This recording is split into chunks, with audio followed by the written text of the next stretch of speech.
Un impair, un verre de bourbon, un cigare et un humour noir, les clichés du détective privé sont nombreux au cinéma, mais la réalité est tout autre. En France, ce métier est extrêmement réglementé, à la différence des États-Unis, où les enquêteurs privés sont libres.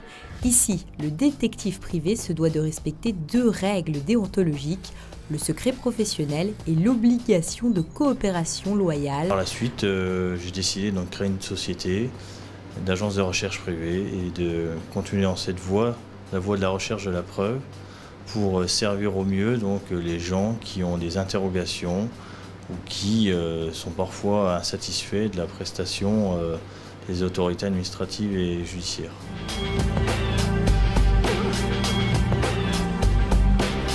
Bon, il n'y a pas vraiment de profil particulier, toute personne, particulier ou société qui a des interrogations ou qui a une fin de non-recevoir de part des autorités officielles, car il est difficile de demander à des policiers ou des gendarmes de suivre ou d'enquêter dans certains domaines.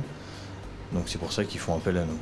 Magnétophone, portefeuille micro, téléphone caméra, Christophe ne lésine pas sur les objets high-tech afin d'optimiser la qualité des preuves récoltées.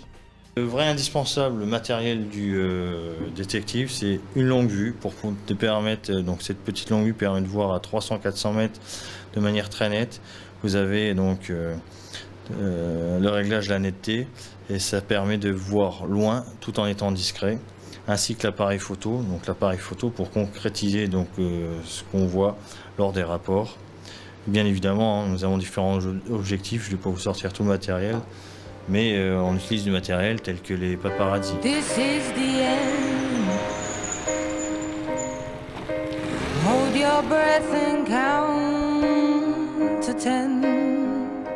C'est du travail d'enquête, on est enquêteur.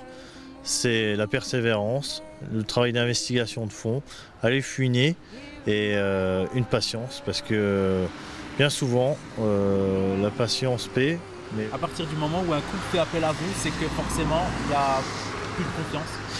Généralement, il n'y a plus de confiance et généralement, les doutes, 8 fois sur 10, sont concrétisés par une preuve qui est en défaveur de l'autre conjoint. Pour faciliter le processus d'enquête, le détective et son client doivent opérer dans une totale relation de confiance. Dans 8 cas sur 10, les soupçons initiaux s'avèrent exacts.